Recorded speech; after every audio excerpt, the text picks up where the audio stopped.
खासदार संजय राऊत यांनी घोषणा करताना नेमकं काय वक्तव्य केलं होतं आणि या वक्तव्याच्या नंतर राजकीय वर्तुळातून नेमक्या काय प्रतिक्रिया आलेल्या आहेत पाहूयात। मुंबईसह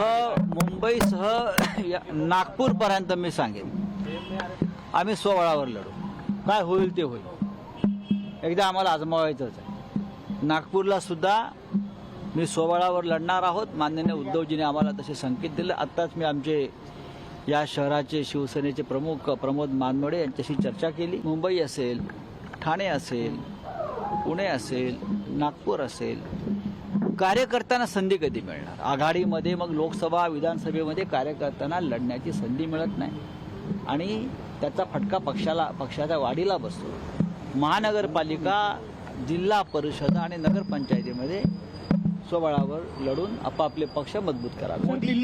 लोकसभेला जो काही फेक नरेटिव्ह सेट करून आमच्यावर आक्रमण करण्याचा प्रयत्न केला होता, तो फुगा आम्ही विधानसभेमध्ये माननीय देवेंद्रजी, एकनाथ शिंदे साहेब आणि अजितदादांच्या नेतृत्वाखाली फोडला।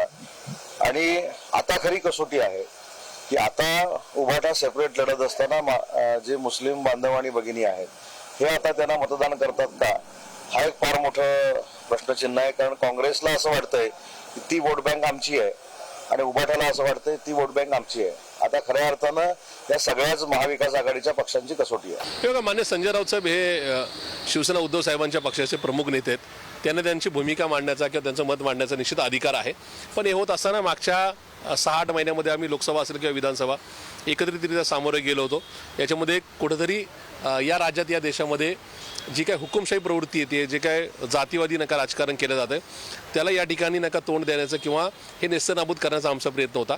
असं असताना लोकसभेला आम्ही खूप चांगला निकाल घेतला। विधानसभेला दुर्दैवाने काही वेगळ्या गोष्टींमुळे आम्हाला पराभवाला सामोरं जावं लागलं। पण असं असताना आता निवडणुका जाहीर झालेल्या नसताना अशा प्रकारची भूमिका मांडणं हे आश्चर्यकारक आहे। संजय राऊत यांनी आज म्हटलंय की ठाकरे गट सगळ्या महापालिका निवडणुका स्वबळावर लढणार आहे। महायुतीमध्ये तशा संदर्भात काही चर्चा आहे? तो त्यांचा इश्यू आहे। त्यांनी काय करावं, कोणाबरोबर लढावं, कोणाबरोबर लढू नये, कपडे घालून लढावं की बिगर कपड्याचा लढावं, तो त्यांचा प्रश्न आहे। की अंडरपॅन्ट घालून की लंगोट लावून लढावं, तो त्यांनी ठरवायचा प्रश्न आहे। त्यांना जे योग्य वाटतं त्यांनी ते करावं।